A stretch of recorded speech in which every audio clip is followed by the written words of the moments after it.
সাগরথ।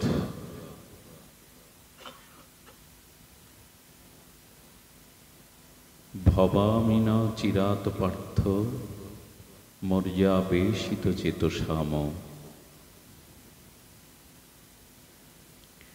ভগবান সার্বভৌম গীতাশাস্ত্রে এই সংসারটার একটি নামকরণ করেছেন, মৃত্যু সংসার সাগরথ। এটি মৃত্যুময় সংসার সাগর। যদি অচিরাত অতি শীঘ্র কেহ এই মৃত্যুময় সংসার সাগর হতে উদ্ধার পেতে চান, তো ভগবৎ স্মরণ, ভগবৎ চরণে সমর্পণ এবং ভগবৎ ভজন বা উপাসনায় আমাদের ব্রতী হতে হবে। দেখুন, মৃত্যুময় সংসার সাগর থেকে ভগবান শব্দ দিয়েছেন অচিরাত, শীঘ্রই তাকে আমি উদ্ধার করি।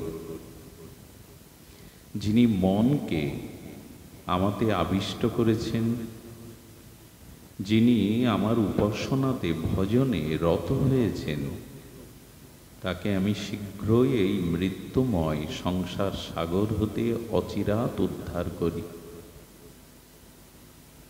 এখানে ভগবৎ বাক্যে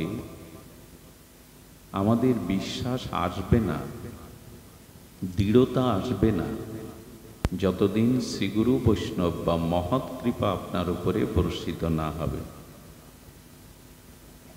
আবার বলি, কোনো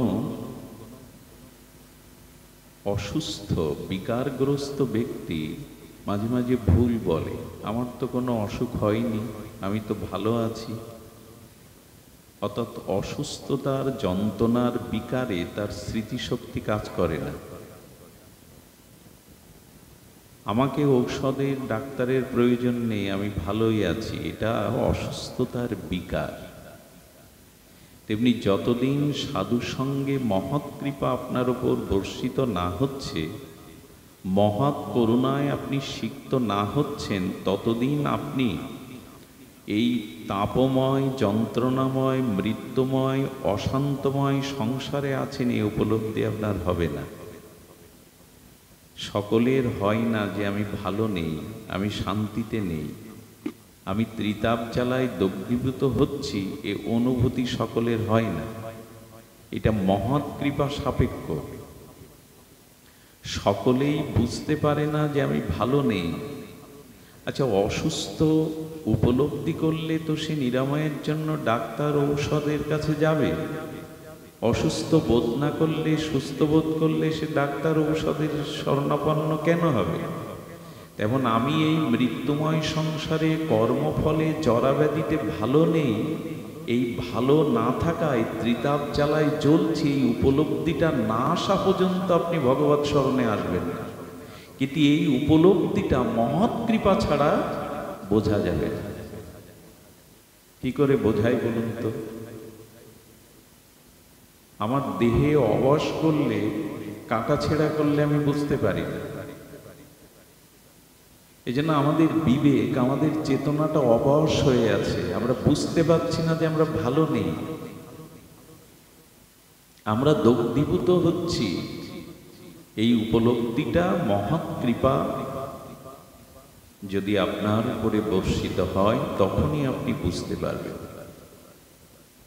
এই জন্যই আমাদের সাধু সঙ্গে হরিকথা শ্রবণে আসা, যাতে অনুভব বেদ্য সাধুগণের সংস্পর্শে এই বীর্যবতী ভগবানের ভক্ত তাদের লীলা চরিত্র গাথার মাধ্যমে আমাদের বিবেক জেগে ওঠে, বিচার জেগে ওঠে যে আমি সংসারে ভালো নই, আমি মৃত্যুময় সংসার সাগরে পড়ে আছি, আমি কুল পাচ্ছি না।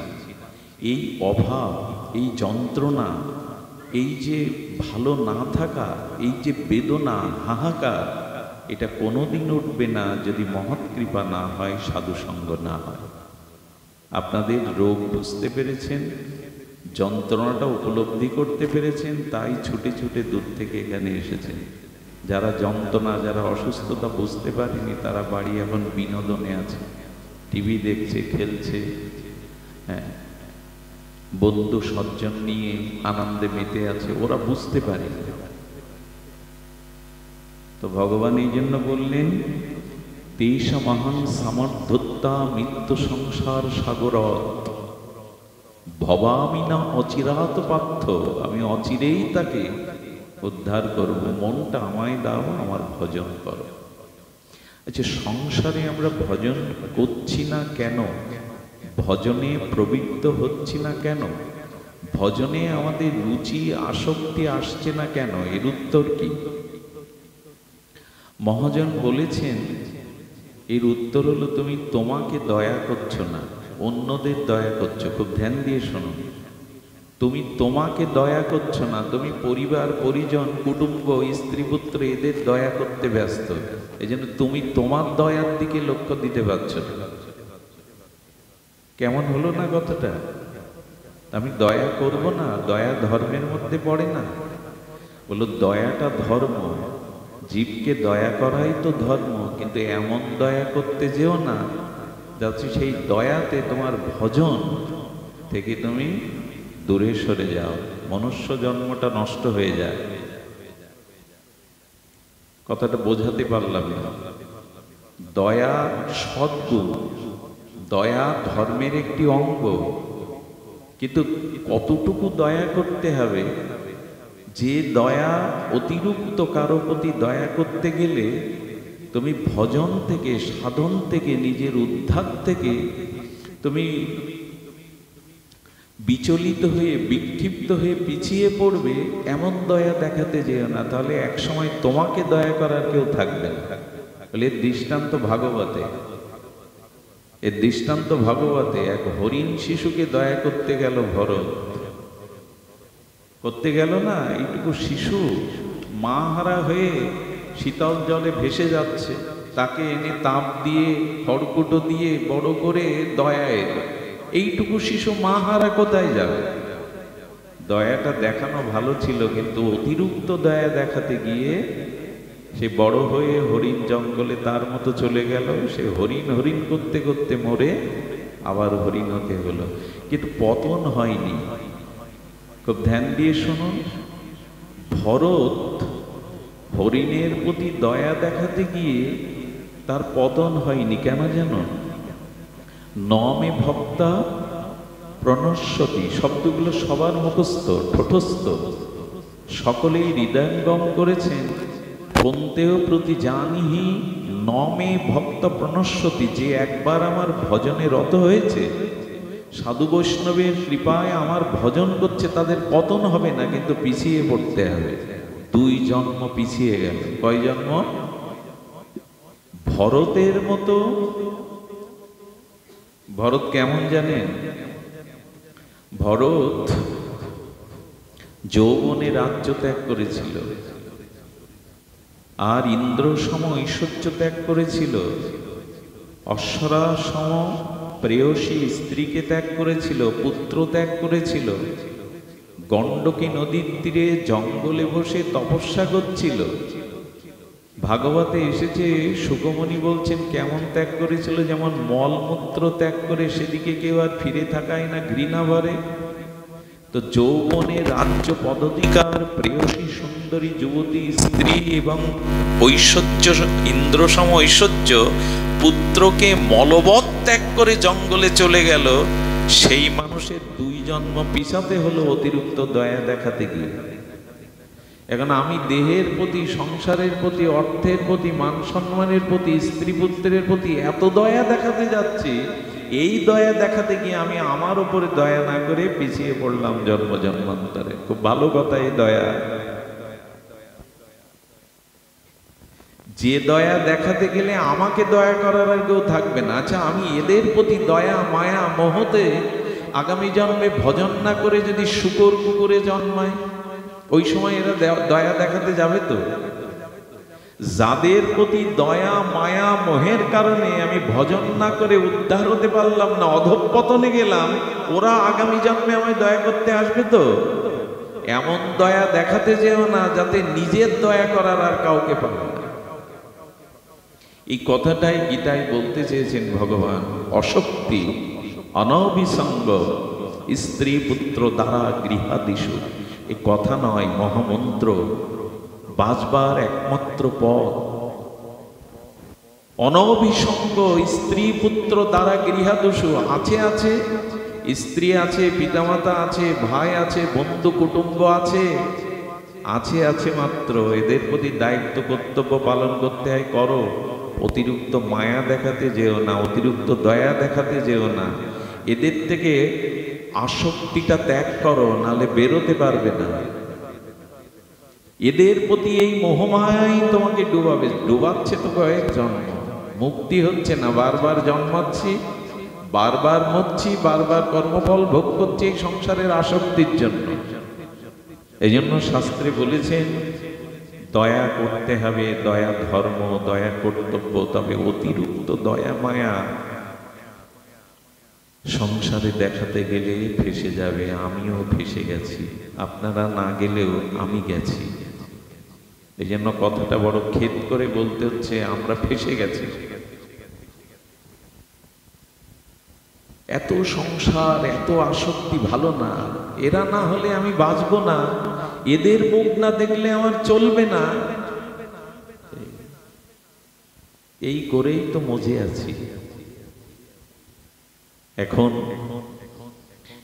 এই অনাসক্তি অর্থাৎ আসক্তি থেকে একটু বেরিয়ে আসা দরকার। আর এটি সাধু সঙ্গ ছাড়া, ভগবত কৃপা ছাড়া, মহতের অনুগ্রহ ছাড়া আপনি নিজ চেষ্টায় পারবেন না। নিজ চেষ্টাতে কোনো জন্মেই পারবেন না। মহতের কৃপা বিনা আপনার সংসার ক্ষয় হবে না। কৃষ্ণ ভক্তি তো অনেক দূরের বিষয়, সংসারের এই আসক্তি ক্ষয় ততদিন হবে না যতদিন মহৎ কৃপা না। কয়টা সরিয়ে দাও, নিভিয়ে দিতে হবে না, সরিয়ে দাও। তো এই জন্য অশক্তি অনভিসঙ্গ স্ত্রী পুত্র দ্বারা গৃহাদিষু, স্ত্রী পুত্র কুটুম্ব সজ্জন দেহের প্রতি আসক্তি। আচ্ছা, আসক্তির ত্যাগ আমরা কি সহজে করতে পারি? খুব ধ্যান দিয়ে কতটি শুনুন। মানুষ যখন বৈরাগ্য বা সন্ন্যাস নেয়, সন্ন্যাস ব্যাপক অর্থে মানুষ যখন ভজনের জন্য ভগবত পথের প্রগতিশীল ভজন বা ভক্তিপথে এগিয়ে যায়, তখন সব থেকে বড় বাধা দেয় দেবতারা। আমি বলছি না, ভাগবত বলছে। ঘুমাবেন না আমার সামনে কেউ, দয়া করে চোখ খোলা রাখবেন। কি বলছেন? যখনই আপনি সন্ন্যাসের পথে, সন্ন্যাস মানে ব্যাপক অর্থে ভগবানের ভজনের পথে এগিয়ে যাবেন, তখন সব থেকে বড় বাধা হয়ে দাঁড়াবে দেবতারা। কথাটা কেমন শোনালো না? দেবতারা বাধা হয়, দেবতাদের আশীর্বাদেই তো আমাদের পথ চলতে হয়। বলে ভাগবতজি বলছেন বাধা হয় কেন, তার কারণ ভাগবত ব্যাখ্যা করেছেন। ধ্যান দিয়ে শুনুন। যখন কেউ ভগবানের ভজনের পথে, সন্ন্যাস ত্যাগ বৈরাগ্যের পথে ওঠে, তখন সে কি করে? বেদ ধর্মের যে সার, অর্থাৎ প্রেম ভক্তি লক্ষণা, ভক্তি যখন তার মধ্যে আসে, তখন সে কর্মকাণ্ড বাদ দেয়। কথাগুলি সবার মাথায় যাবে না। আমাদের কর্মকাণ্ড আছে, জ্ঞানকাণ্ড আছে, ভক্তিকাণ্ড আছে। তো কি হয়? বহু কামনা বাসনায় নিজের স্বার্থ চরিতার্থ করার জন্য, নিজের ভোগ বাসনা ভালো থাকা স্বর্গপ্রাপ্তির জন্য মানুষ বিভিন্ন যাগযজ্ঞ পূজা পার্বণ করে, সশুক বাসনা, সশুক কামনা তাড়িত পীড়িত হয়ে। ছেলের চাকরি হোক, মেয়ের ভালো জামাই হোক, ডাক্তারিতে চান্স পাক, তাই না, সংসারে যেন রোগ অসুখ সেরে যায়, এই সব নিজেও সুখে। এখানে দেবতাকে সুখ দেওয়ার কোনো ব্যবস্থা নেই, এখানে ঈশ্বরকে আনন্দ দেওয়ার কোনো ব্যবস্থা নেই। নিজের সুখের জন্য সামনে দেবদেবীকে দেখে আমরা তাদের কাছ থেকে আদায় করে নিতে ব্যস্ত হই। ধন বিদ্যা, ঐশ্বর্য, নিজের ভালো থাকা, তো এরই নাম কর্মকাণ্ড, এর নাম কর্মকাণ্ড। তো যখনই আপনি বেদাদি শুদ্ধ ভগবত ভক্তির পথে উঠবেন, তখন আপনি প্রেম লক্ষণা ভক্তি বা ভক্তি লক্ষণা প্রেম লক্ষণা ভক্তি লাভ করলে সে ব্যক্তি আর কর্মকাণ্ডের দিকে যাবে না। তখন দেবতারা কি বলে জানেন? দেবতারা বলে, আমার একজন ভক্ত আমার রাজ্য থেকে আজ অন্য রাজ্যে চলে যাচ্ছে, আমার একজন আজ অন্য রাজ্যে চলে যাচ্ছে। কেউ চান আমার পরিবারের পুত্র কন্যা কেউ অন্যের হয়ে যাক, আমার বাড়ি ছেড়ে চলে যাক? কর্মকাণ্ড থেকে যদি ভক্তি যোগে চলে যায়, তখন আর সে কর্মকাণ্ড অর্থাৎ কামনা বাসনায় দেবদেবীর পূজাতে রত হবে না। তখন সে বুঝবে যে সর্বধর্মান পরিত্যাজ্য মামেকং শরণাং ব্রজ, ভগবানের চরণে নিষ্কামভাবে উপাসনা করলেই তার পরম ভক্তি প্রেম লাভ হবে।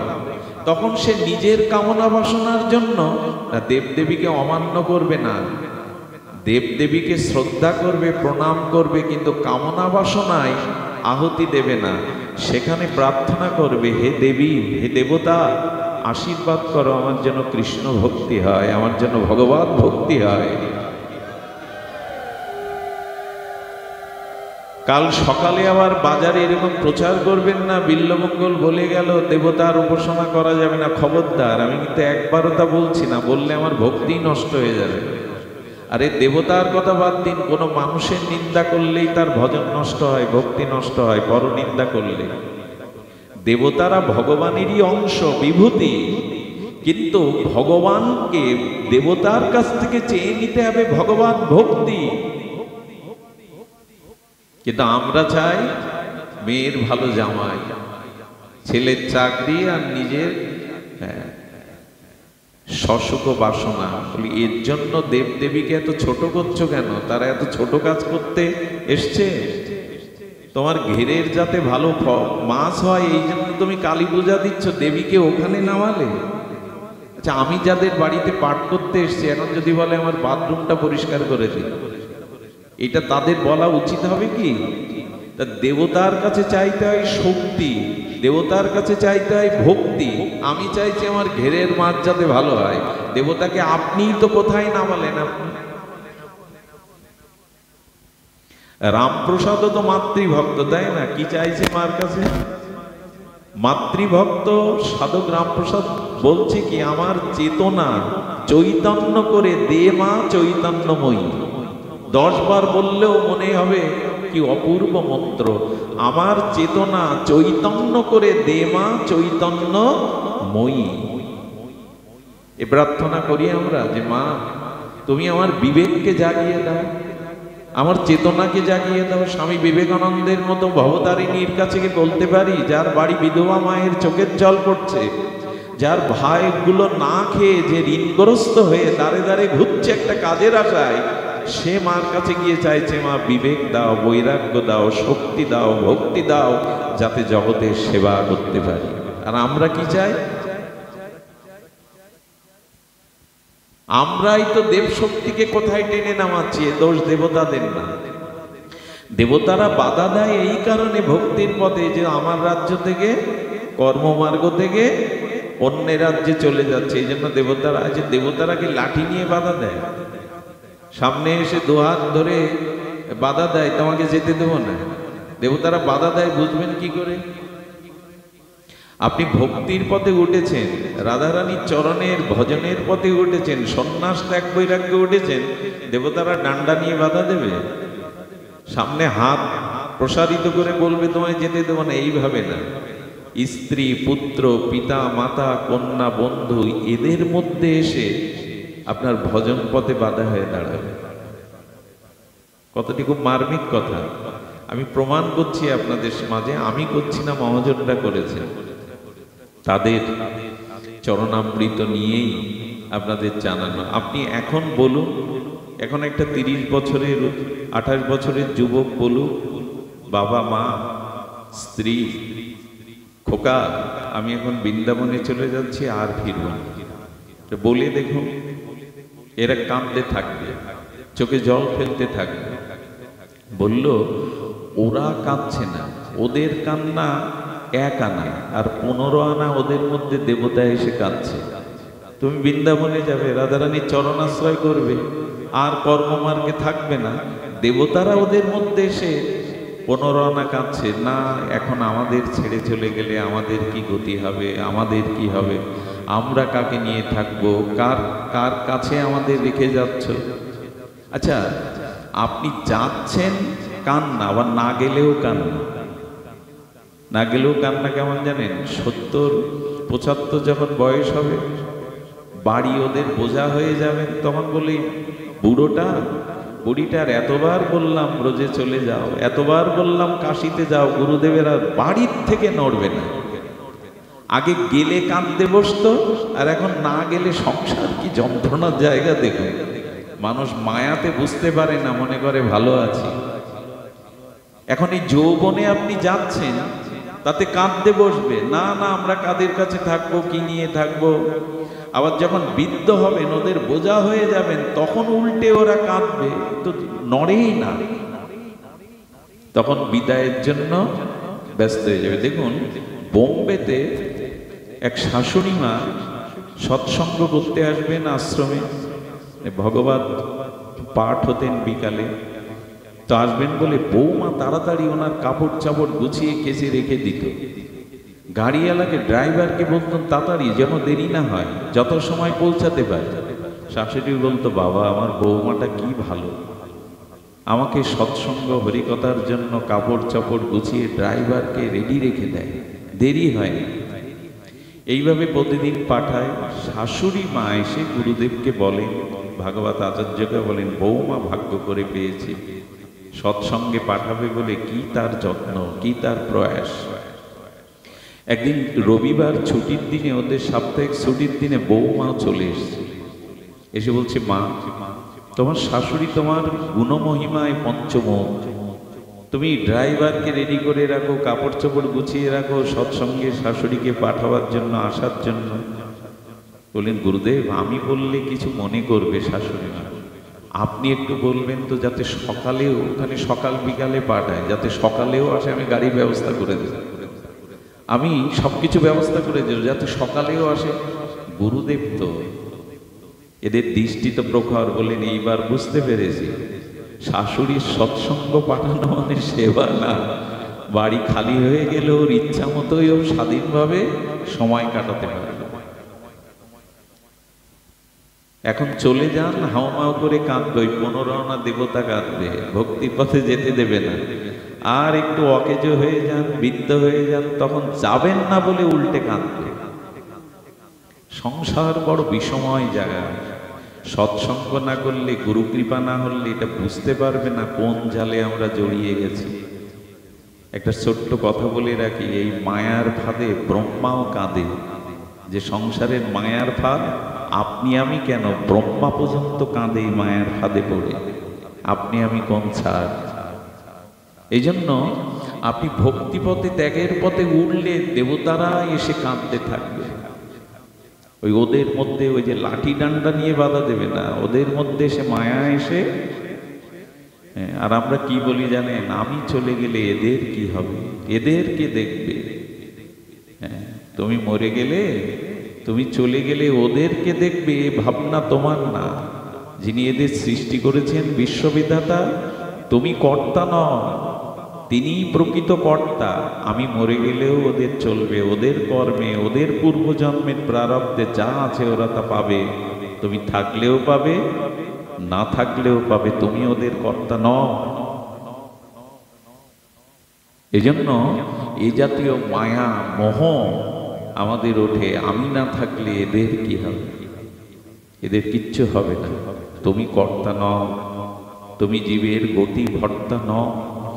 মূল কথা হলো, অশক্তি অনবিসঙ্গ স্ত্রী পুত্র দ্বারা গৃহাদিশু, ভগবানের এই বাণী, এটাকে গুরুত্ব দিন, আসক্তি কমান। তো আসক্তি যদি 24 ঘন্টায় ওর মধ্যে পড়ে থাকেন, তো আসক্তি বাড়বে তো। এই জন্য একটু বেরোতে হয়। এই যে সৎসঙ্গে আসেন আপনারা, ভগবত সঙ্গে আসেন না, একটু বেরোতে হয়।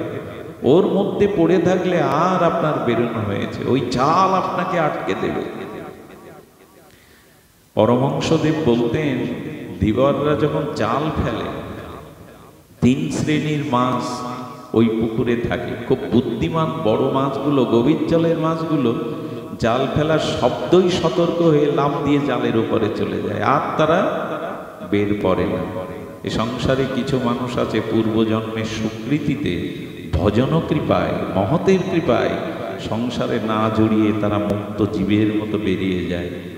কিছু মাছ আজ দেখবেন জালের মধ্যে আটকে পড়ে লাফালাফি দাপাদাপি শুরু করে। কিছু মাছ ছিঁড়ে কুটে চলেও যায় 2-1টা। এরা হলো মুমুক্ষ, মুক্ত নয়।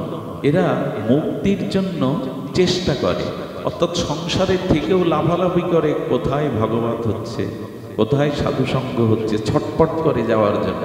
একদিন না যেতে পারলে এদের মনে যন্ত্রণা সৃষ্টি হয়, আজ তো হরিকথা শোনা হলো না, আজ তো সাধুসঙ্গে যাওয়া হলো না। এই জন্য এরা ছটপট শুরু করে।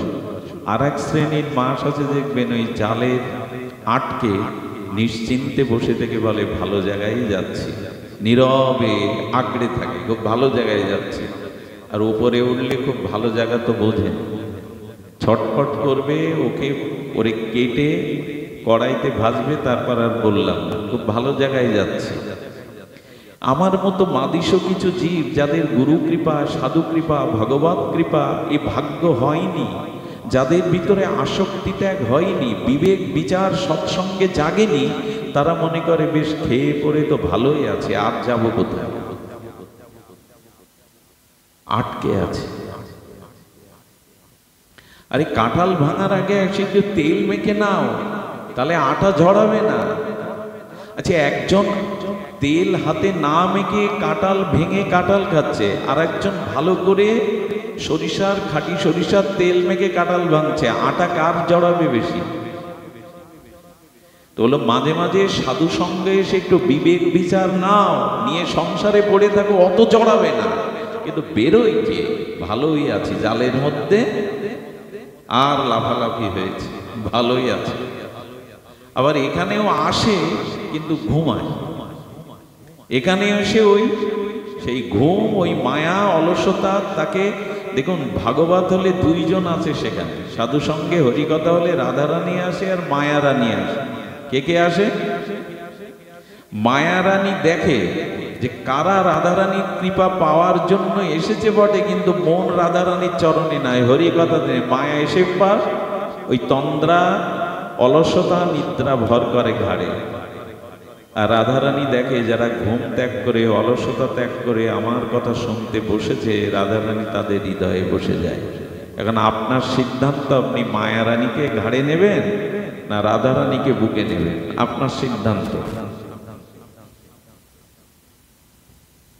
এই জন্য সাবধানে শুনিবেগ মহন্ত বচন। আচ্ছা, নারদজি এই জন্য বললেন নির্মম ভবতি। নারদ ভক্তি সূত্রটা একটু মাঝে মাঝে দেখবেন, এই জীবন্ত কথাগুলো তুলে ধরেছে দেবশ্রীবাদ। নির্মম ভবতি, এই একটা শব্দের গভীরতা সাগরের মতো। উনি বলছেন সংসারে একটু মায়া কমাও। নির্মম ভবতি, নির্মম মানে মমতাটা কমাও। সারা জীবন নয়, অনন্ত জন্মই আমার আমার করতে করতে, সংসার করতে করতে জড়িয়ে যাচ্ছে। এই জন্য মহতের কৃপায়, সাধুসঙ্গের মহিমায় এই আসক্তি কমবে, ধীরে ধীরে এই আসক্তি কমবে। এটা ছাড়া অন্য কোনো পথ খোলা নেই।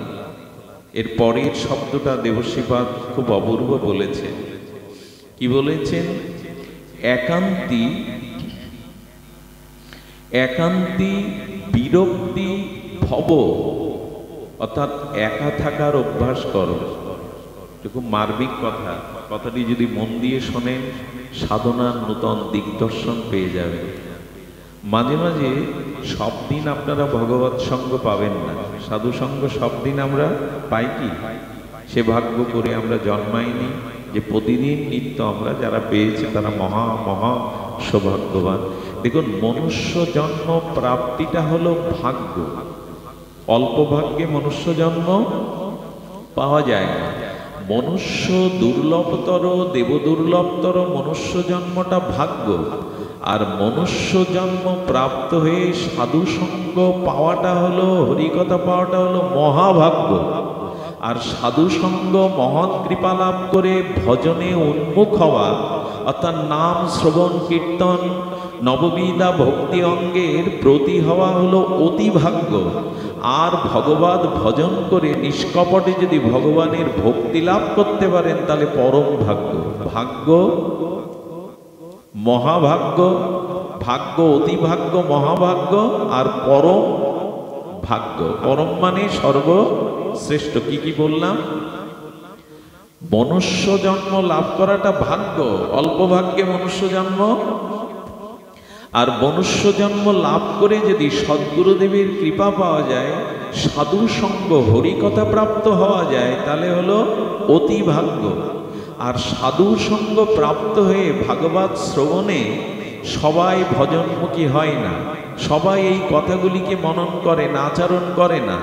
যারা আচরণ মনন করে ভগবত ভজনে ব্রতী হয়, একাদশী, নিত্য হরিনাম, নিত্য ভাগবত পাঠ শ্রবণ যারা ব্রতী হয়, তাদের অতি ভাগ্য, মহাভাগ্য আর পরম ভাগ্য তাদের, যারা ভজন করতে করতে নিষ্কপটায় ভগবানের চরণে ভক্তি লাভ করে, তাদের হলো পরম ভাগ্য। এই জন্য যারা ভগবত সঙ্গে আসে জানবেন তাদের অতি ভাগ্য। মনুষ্য জন্ম পেয়েছি ভাগ্যে, কিন্তু জন্ম সার্থক তখনই হবে যখন সাধু সঙ্গ হরি কথাতে রতিমতি হবে। যেটা আপনাদের আজ কজনের হয়েছে, যারা আপনারা মহৎ সঙ্গে সাধু সঙ্গে এসেছেন, এই হরি কথাতে রুচি। একান্তই আমাদের একটু একা থাকতে হবে, কারণ সব দিন আমরা ভগবত সঙ্গ কাল হয়তো পাবো না, তো কি করবেন বলেন? একাতে বিরক্তি এক ও সেবতে। দেবশ্রীবাদ বলছেন, একা একা যদি ভগবত ভজনে আপনার ভালো লেগে যায়, জানবেন আপনি অনেক পথে গিয়ে গেছেন। খুব মন দিয়ে কথাটি শুনুন। একা একা যদি ভগবত ভজনে আনন্দ পেয়ে যান, ঘরের কোণে বসে অন্ধকারে বসে যদি ভগবত ভজনে আপনার চিত্তে আনন্দ পেয়ে যান, তাহলে জানবেন আপনার ভাগ্যের দুয়ার খুলে গেছে। আমরা একা থাকতে আনন্দ বোধ করি না, হয়তো টিভি, হয়তো বই, হয়তো গল্প, হয়তো মোবাইল, কিন্তু সব দিন ভাগবত সঙ্গ পাবো না, সব দিন হরিকথা পাবো না। ঘরের মধ্যে যিনি জপের দ্বারা, গ্রন্থ অধ্যয়নের দ্বারা, ভগবানের লীলা চিন্তনের দ্বারা ওর মধ্যে রস খুঁজে পান, আনন্দ খুঁজে পান, জানবেন ভাগ্য দেবী তার ললাটে এসে বসে গেছে, ভক্তি দেবী তার হৃদয়ে এসে বসে গেছে। একান্তি যদি আনন্দ পাওয়া যায়, তবে হ্যাঁ, ভজন না থাকলে যদি একান্ত তখন মানসিক রোগগ্রস্ত হয়ে যাবে। ভগবানের ভজন নেই, নাম জপ, হরি চিন্তন নেই, লীলা চিন্তন নেই, গ্রন্থ অধ্যয়ন নেই, ঘরে বসে বসে যদি থাকেন, মানসিক রোগগ্রস্ত হয়ে যাবে, পাগল হয়ে যাবে।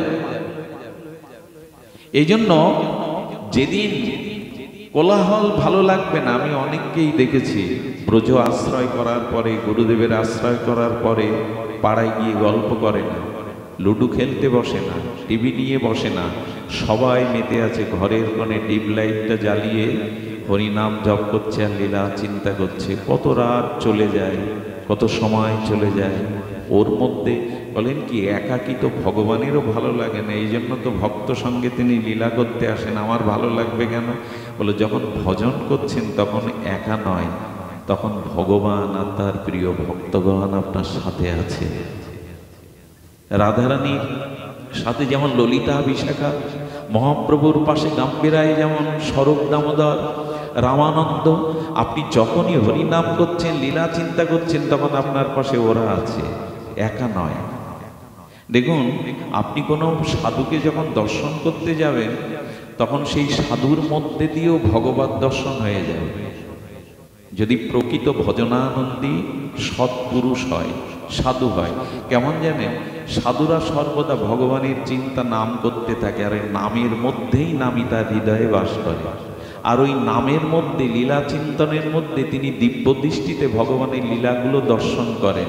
উনি যখন আপনার সামনে এলেন, তখন একটু আগে যিনি ভগবানের সাথে ছিলেন, ভগবানকে দেখছিলেন, আপনি তাকে দেখছেন, আপনি কত বড় ভাগ্যবান। কথাটা আবার বলি, আপনি ভগবানকে দেখে এই মুহূর্তে বাইরে চলে এসেছেন, আর তখন আমি আপনাকে দেখছি, আমি কত বড় ভাগ্যবান। যিনি ভেতরে ভেতরে ভগবানের লীলা চিন্তা করছিলেন, ভগবানকে দিব্য নেত্রে দেখছিলেন, ত্রিভঙ্গ মরারি শ্যামসুন্দর যুগল মাধুর্যমূর্তি দেখছিলেন বৃন্দাবনে, উনি ওই চিন্তা করতে করতে দেখতে দেখতে বাইরে এলেন, আমি তখন তাকে দেখছি, ওনার মধ্যে দিয়ে আমার ভগবত দর্শন হয়ে যাচ্ছে। এই জন্য সাধু দর্শন হলো ভগবত দর্শনের সমান। একাকী কেউ থাকে না, ভজন করলে তার সাথে ভক্ত ভগবান থাকেন। এই জন্য ভাববেন না ওই যে একা বসে নাম করছে উনি আনন্দ পাচ্ছেন কি করে, স্বয়ং আনন্দই ওনার মধ্যে কাজ করছে, লীলা করছে। একা থাকতে অভ্যাস করুন। যেদিন সঙ্গ পাবেন না, যেদিন হরিকথা পাবেন না, ঘরের কোণে সব বন্ধ করে জপ নিয়ে বসুন। আর ভক্তরা কি বলেছেন ভগবান গীতাতে, ভক্তরা বুদ্ধিমান হয়, দদামি। ভক্তরা বোকা না, ভজন করলে ভগবানই তাকে বুদ্ধি দেয়। বলে কিরকম বুদ্ধি দেয়? ভগবানকে তাহলে বেছে বেছে বুদ্ধি দেয়? বললো না, যারা ভজন করে ভগবান তাদের উদ্ধার হওয়ার বুদ্ধি দেয়। কিরকম বুদ্ধি জানেন? সূর্যের আলো বা কিরণ প্রভা সবখানে সমানভাবে পড়ছে, কিন্তু একটা কাঁচ রাখুন, আয়না, আয়নাটা সূর্যের কিরণের মধ্যে রাখলে পাশে একটা কাঠ রাখুন, একটা কাপড় রাখুন, কিন্তু আয়নার উপরে সূর্যের কিরণটা বেশিক্ষণ রাখলে ওটা আগুনের মতো ক্রিয়া করে, ওতে হাত দিতে পারবেন না। কেন? ওখানে এত বেশি তাপ হচ্ছে কেন? কাঠটাতে অত তাপ হচ্ছে না তো, কাপড়টাতে অত তাপ হচ্ছে না কেন? সূর্য তো একইভাবে তার কিরণ দিচ্ছে, কিন্তু তৈজস বস্তু দ্বারা দর্পণ তৈরি হয়, অর্থাৎ আয়নাটা তৈজস বস্তু দিয়ে তৈরি হয়, অর্থাৎ আগুনের তত্ত্ব, তৈজস তত্ত্ব, আগুন তত্ত্ব আয়নার মধ্যে থাকে। ওই দর্পণে এই জন্য ওই আগুনে আরেকটি আগুন দিলে যেমন আগুনের লেলিহান শিখা বৃদ্ধি পায়, তেমনি ওই তৈজস বস্তু কাচের উপরে সূর্যের তাপটা এসে অধিকতর হয়ে যায়। ঠিক তেমনি যারা ভজন করে ভগবানের কৃপায় তাদের বুদ্ধিটা অধিকতর উজ্জ্বলিত হয়ে যায়, তারা বুঝতে পারে কি করে বেরোতে হবে সংসার থেকে, এই বুদ্ধি তারা পেয়ে যায়। ওই কাচের পরে সূর্যের কিরণটা যেমন অধিক আগুনের মতো তাপ হয়, ভক্তদের কাছে ভগবানের বুদ্ধিটা অধিক ক্রিয়াশীল হয়ে যায়। যখন অধিক ক্রিয়াশীল হয় তখন কি হয়? তখনই সে বুঝতে পারে, অনুভব করতে পারে আমি একা নই। এই জন্য একা থাকাটা অভ্যাস করুন ভজনের সাথে। এই জন্য দেখবেন রূপ সনাতন মহাপ্রভুর পরিকরগণ যেসব ভজন করেছেন এখান থেকে 500 বছর আগে, তাদের জায়গাগুলো দেখুন গভীর জঙ্গল। হরিদাস ঠাকুর বেনাপোলে কোথায় এরকম শহর দালান কোঠার মধ্যে জপ করতেন? জঙ্গলের মধ্যে। কেন? ওরা জঙ্গলের মধ্যে কি আনন্দ পেতেন? জঙ্গলের মধ্যে আনন্দ পেতেন, আনন্দটা হলো সাথে ভজন থাকতো, ভগবান থাকতো। একান্ত হওয়াটা, আর যদি ওই একান্তে ভজনে আনন্দ পান, জানবেন আপনি পরম ভক্তির অধিকারী। একটা দৃষ্টান্ত দেয় একান্ত থাকা আনন্দটা কোথায়। আপনাদের মনে পড়বে শ্রীধাম বৃন্দাবনে প্রকট বিগ্রহের মধ্যে একটি হলো বাঁকি বিহারী। বাঁকি বিহারী বিশ্ব বন্দিত। আমাদের এই বাঁকি বিহারীকে প্রকট করেছিলেন হরিদাসজি। এই মহান আচার্য ললিতা সখীর অবতার। ললিতা সখী শ্রী হরিদাসজি রূপে এসেছিলেন নিধুবনে, বাঁকি বিহারীকে প্রকট করেছিলেন তিনি। এই তত্ত্ব আমরা অন্যদিন জানবো। মূল বিষয় হলো উনি বিকালে যমুনার তীরে 2 ঘন্টা চোখ বন্ধ করে লীলা স্মরণ করতেন, কাছে কেউ থাকতো না। কয় ঘন্টা? 2 ঘন্টা বৈকালিক লীলা স্মরণ করতেন ব্রজের নিকুঞ্জ প্রেম মন্দিরে। রাধারানী সহ সখীদের সহ গোপীর সাথে গোপীনাথের কোন লীলা 2 ঘন্টা বসে বসে স্মরণ করতেন নীরবে, পাশে কোনো শিষ্য রাখতেন না। শ্রী শ্রী হরিদাসজি এভাবে একদিন লীলা স্মরণ করছেন। লীলা কি দেখছেন? খুব ধ্যান দিন, মনোযোগ দিন। লীলায় দেখছেন লীলাময় শ্রী গোবিন্দ আনন্দ ঘন ত্রিভঙ্গ মুরারি মনোহর শ্যামসুন্দর তার সখাদের নিয়ে আর শ্রীমতী বিষভানুনন্দিনী রাধারানী প্রেমময়ী রাসেশ্বরী ব্রজেশ্বরীর সাথে ললিতা বিশাখা সখীবৃন্দ হোলি খেলছেন। আচ্ছা, সব গ্রন্থে পড়ে লীলা স্মরণ করবেন এইরকম না, সাধকরা মনে মনে ওই লীলাগুলো নিত্য নূতন নবায়ন রূপে রচনা করে আনন্দ আস্বাদন করে। তো দুইজনে হোলি খেলছে, আর বলল যে জিতবে তাকে বিশেষ করে পুরস্কৃত করা হবে। এখন গোবিন্দ হোলির রং নিয়ে পিস্কারির নেয় রাধারানী, বা খবরদার এই লীলা দেখে যেন আবার মানসিক বুদ্ধি করে বসবেন না, যুবক যুবতীর এইরকম ভেবে বসবেন না, ওইখানে খুব সতর্কে যাবেন। রাধা গোবিন্দ কিন্তু আমাদের এই জগতে কি বলবো, এত সনাতন ধর্মকে আমরা এত কলঙ্কিত করেছি। আজকে রাধা মাধবের কথা বলতে গেলেই আমাদের যুবক যুবতী কিশোর কিশোরীদের মনে অন্য চিন্তা এসে উদয় হয়, কারণ তারা ছোটবেলা থেকেই সনাতন মহিমা, ভগবানের অখণ্ড পরতত্ত্ব মহিমা, রাধারানীর তত্ত্ব তাদেরকে জানানো হয়নি, তারা জানতে চেষ্টা করেনি, সে পরিবেশ আমরা গড়ে তুলিনি। আমাদের ছেলে মেয়েদেরকে আমরা যেভাবে বড় করেছি তাতে রাধা মাধবের যে তত্ত্ব, তাদের মহিমা আমরা তাদেরকে ঠিক ঠিক বোঝাতে পারিনি। আর আমাদের কীর্তনগুলোতে যারা তত্ত্বজ্ঞ কীর্তনিয়া নয়, যারা যথাযথ সদ্গুরুর চরণাশ্রয় করে ভজন সাধন করে রাধা রানীর শ্রীকৃষ্ণের প্রকৃত তত্ত্ব জানে না, তারা সেজে গুজে যেভাবে রাধা রানীর নৌকবিলাস মানভঞ্জন লীলা করে, তাতে আমাদের প্রজন্মের কিশোর কিশোরী যুবক যুবতীরা রাধা কৃষ্ণ সম্পর্কে একটা ভুল ধারণা পোষণ করে। এ দায়ভার আমাদের, এ দায়ভার আমরা তাদের শাস্ত্র শিক্ষা দিতে পারিনি, এই ব্যর্থতা আমাদের। রাধা কৃষ্ণ সাধারণ কোনো, আচ্ছা নদী এবং নদীর ঢেউ, সাগর এবং সাগরের তরঙ্গ আলাদা কিছু কি? জল ছাড়া আলাদা কিছু কি? কিন্তু দুটো নাম আলাদা কেন?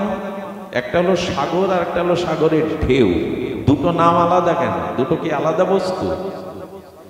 জলই তো বিশেষ রূপে তরঙ্গ হয়, জল ছাড়া ঢেউ বা তরঙ্গ আলাদা কিছু কি?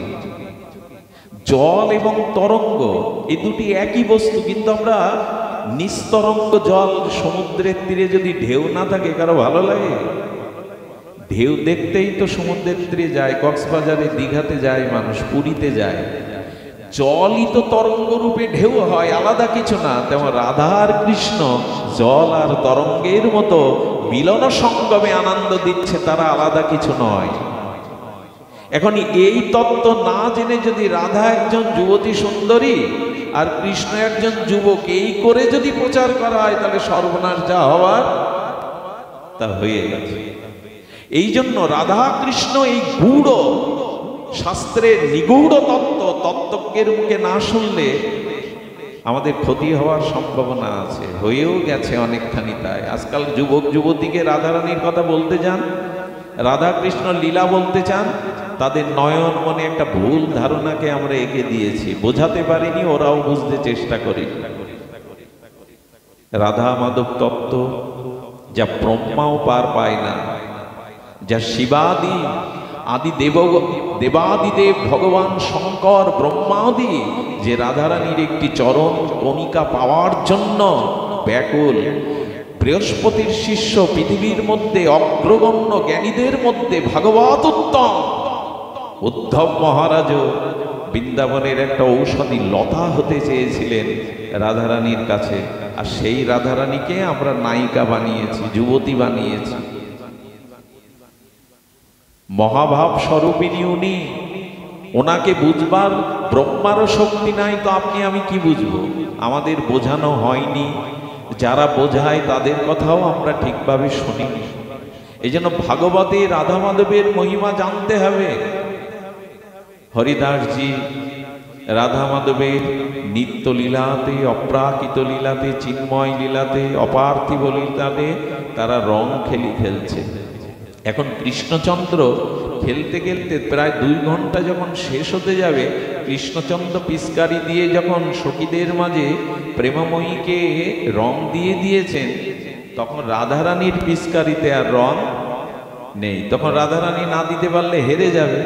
তখনই কি করেছে জানেন, লাহোর থেকে একজন ভক্ত 1 লাখ টাকা তৎকালীন তার জমি জমা বেচে আর বাকি বিহারীকে ওই যে সুগন্ধি, মানে প্রশ্ন করেছিল যে বাকি বিহারীতে কি পছন্দ করেন, তো বলেছিলেন 3টি জিনিস। হয়তো সুরের দ্বারা সঙ্গীত পছন্দ করেন, নাইলে উন্নত সুগন্ধ গায়ে মাখতে পছন্দ করেন পোশাকে বাকি বিহারী রাধা ঠাকুরানী, নাহলে 56 ভোগ।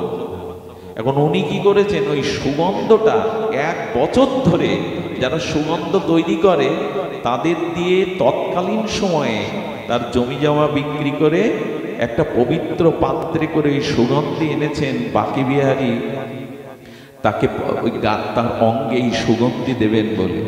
তো যখন উনি লীলা চিন্তা করছেন রাধারানীর পিচকারিতে রং নাই, তখন উনি হাত পেতেছেন লীলার মধ্যে, বাইরে ভাবে হাত পেতেছেন। আর ওই লাহোর থেকে উনি যে এসেছেন, এসে মন্দিরে শোনেন উনি যমুনার তীরে হরিনাম, আমাদের হরিদাসজি ওখানে ভজন করছেন, আপনি তার কাছে দিন, উনি মন্দিরে বাকি বিহারী রঙ্গে দিয়ে দেবেন। উনি এসে যখন দেখছেন হাত পেতেছে, ওর আর বুঝার ক্ষমতা আছে, উনি হাত পেতেছেন ললিতার কাছে যে রং দে, আমার রং তো ভরিয়ে গেছে। আর উনি ঘটটা উনার হাতেই দিয়েছেন, মনে করেছেন উনি চাইছেন। আর ওই ঘটের সুগন্ধিটা রাধারানী পিচকারি রূপে গোবিন্দের চোখে দিয়েছে। গোবিন্দ চোখ বন্ধ করলে সখীরা আনন্দে বলছে জিতেছে রাধারানী, জিতেছে রাধা ঠাকুরানী, জিতেছে। উনি তখন পরমানন্দে আনন্দে ওই লীলা বিশ্রামেন্তে রাধারানী জয়ী হয়েছেন, সখীগণ আনন্দে হর্ষধ্বনি করছেন। গোবিন্দ চোখ বন্ধ করেছে, রাধারানী জিতে গেলেই তো ভক্তদের আনন্দ। চোখ খোলার পরে কি দেখলেন জানেন, যিনি ওই সুগন্ধিটা এনেছিলেন তো ফেলেছেন বালির উপরে। উনি তো লীলা চিন্তা মনে মনে করছিলেন, ফেলেছেন তো বালির উপরে। ভাবলেন পাগল না উন্মাদ, সারা বছর ধরে এত কষ্ট করে সুগন্ধি আনলাম বাকি বিহারী রঙ্গে মাখাবে বলে, আর উনি বালিতে ঢেলে দিলেন। এরা তো এই জগতের না। ওর মুখের দিকে তাকিয়ে বলছে, তুমি মন্দিরে গিয়েছিলে? বলে একবার গিয়েছিলাম। বলে এবার যাও, বাকি বিহারীকে দর্শন করে এসো, যাও।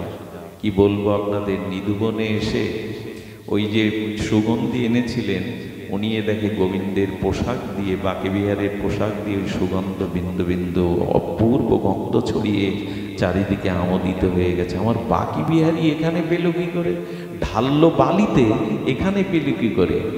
এই হলো লীলার মাধুর্য। উনি মনে মনে যেটা দিয়েছেন রাধারানীকে, সেটা ওখানেই উনি গ্রহণ করেছেন। এরকমই একান্তে যদি লীলা চিন্তা ভালো লাগে না হরিনাম, জানবেন অনেক দূর এগিয়ে গেছে, আনন্দ আপনাকে স্পর্শ করেছে। এই জন্য একা থেকে ভগবত ভজনে যদি আপনার আনন্দ রস পান, তাহলে জানবেন একান্তে সে বটে। নারদ বললেন আপনি ভক্তির অধিকারী হয়েছেন, আপনি অনুরাগের অধিকারী হয়েছেন। সুধীবৃন্দ, এই জন্য একান্তে এই ভজনের অভ্যাস গড়ে তুলুন। সব দিন তো সাধু সঙ্গ হবে না, সব দিন হরিকথা আমরা শ্রবণ কীর্তন করতে পারবো না। এই জন্য মাঝে মাঝে ঘরের কোণে বসে বিনোদন ছেড়ে দিয়ে সেই পরম আনন্দ ঘন ভগবানের নাম রূপ লীলা এগুলি ভাবতে থাকুন, এগুলো চিন্তা করতে থাকুন। একটা কল্পনার রাজ্য তৈরি করুন। যদি বলেন কল্পনাটা ভজন না মিথ্যা, মিথ্যা না, আমাদের এই ভজনটা কিছুটা কল্পনা। আচ্ছা, যখন নাম জপ করবেন তখন যদি এরকম ভাবেন, সুন্দর একটা বনবিধির শোভা, স্বর্ণালী লতা পাতায় জড়ানো একটা সুন্দর জঙ্গল, সেখানে ঝর্ণা বইছে অবিরাম ছাড়ায়, সেখানে পাখিগুলো কলকুঞ্জনে পঞ্চমতানে রাগ রাগিনীর আলাপ করছে, সেখানে নির্মল অজানা কোনো ফুলের গন্ধ আমোদিত করছে, সেই জঙ্গলে মৃদুমন্দ সূর্যের কিরণ এসে পড়েছে, আপনি সেই ঝর্ণার তীরে বসে রাধারানীর চিন্তা করছে, এরকম কল্পনা করে নেবেন তো। কল্পনাটা মিথ্যা না। আমাদের ভজন রাজ্যে এই কল্পনাটা, এগুলো আসলে অনুভূতির বিষয়। আমরা তো সারা জীবন ওই সংসার চিন্তায়, অফিসের চিন্তা, দোকানের চিন্তা, ছেলে মেয়ের চিন্তা, এই করেই কাটালাম। এ করে সমাধান নাই। চিন্তা করে আপনি সমাধানে, আপনার ভাবনা যিনি ভাবছেন আপনি তাকে ভাবুন। আপনার ভাবনা একজন ভাবছেন, আপনি তাকে ভাবুন। আপনি চিন্তা করে কোনো সমাধান করতে পারবেন না। আপনি রাষ্ট্র চিন্তা করে, সমাজ চিন্তা করে, ভবিষ্যতের চিন্তা আপনার হাতে নেই। আপনার কর্মফলে যা আছে তাই ঘটবে। আপনি ভগবানের চিন্তা করুন, এটাই সমাধান। কি হবে এই নিয়েই ব্যস্ত। আরে তোমার হাতে বিশ্ব নয়। আচ্ছা, এই যে করোনা সারা বিশ্বকে কাঁপিয়ে গেল, এই করোনার যে বীজাণুটা, ভাইরাসটা, এর ওজন মেপেছেন বিজ্ঞানীরা। কতটা জানেন? 8 গ্রাম। কয় গ্রাম? 8 গ্রাম একটা ভাইরাস সারা পৃথিবীকে কাঁপিয়ে দিয়ে গেল। কয় গ্রাম? চিন্তা করা যায় ভগবান কি করতে পারে। করোনাকে তাড়াতাড়ি ভুলে যাবেন। একটু আগে বলছিলাম না, আসক্তি কমান। বলি যে আমাদের আসক্তিটা কমিয়ে ভজনে ব্রতী হতে হবে। এ কথার কথা নয়। এ 2 ঘন্টা আসরে বসে আপনাদের শুধু বলবার জন্য নয়। ফিরে আসুন, নিজের উদ্ধারের চেষ্টা নিজে করুন। আজকে এখানে বেদি দেখছেন, হোম হয়েছে, কারণ পূর্বপুরুষের আত্মার কল্যাণের জন্য। কিন্তু একটা কথা বলি, একটা কথা বলা উচিত, নিজের উদ্ধার নিজে না করলে অন্য কেউ আপনার উদ্ধার করবে এইসব আশা খুব বেশি রাখেন না। আমার মরার পরে এত লোক খেতে দিয়ে, এত শ্রাদ্ধ করে উদ্ধার করবে, এরকম ভাবনাটা বারবার বলছি ভুল হয়ে যাবে। নিজের উদ্ধার নিজে করে যান। আর আজকালকার যে প্রজন্ম, আজকের যে সন্তানাদি, তারা প্রায়শত ভগবতমুখী হতে চায় না। একটা আশ্চর্য জিনিস যে আমারই সনাতন ধর্মের মানুষকে আর সনাতনী পোশাক বোঝানো গেল না, তিলকমালা বোঝানো গেল না, আমি হিন্দু সেই হিন্দুত্বের পরিচয় বোঝানো গেল না। এদের দ্বারা আর কি উপায় হবে? শুনে রাখুন, যে সংসারে, যে পরিবারে একজন সচ্চরিত্রবান আর ভক্ত অনুরাগী, শুদ্ধ নির্মল চরিত্রবান বৈষ্ণব বা ভক্তের জন্ম না হবে, ততদিন তার পূর্বপুরুষ উদ্ধার হবে না। সকলের হাতে পিণ্ড, শ্রাদ্ধ, তর্পণে উদ্ধার হবে, বাবা ভুল। এক ভগীরথের ক্ষমতা ছিল 3 পুরুষ উপাসনা করে ভাগীরথী গঙ্গাকে জগতে এনে পূর্বপুরুষকে অভিশাপ মুক্ত করা। আমরা ভগীরথ না যে গঙ্গা এনে পূর্বপুরুষকে উদ্ধার করব। আজকাল শীতকালে বাবা মা মরলে বলে মরার আর সময় পেল না। এরা জুতোও ত্যাগ করে, বলে জুতো ছাড়া আমি চলতে পারিনি। এদের দ্বারা উদ্ধার, আপনার উদ্ধার এরা করবে? আমি মাথার চুল ফেলতে যাব কেন?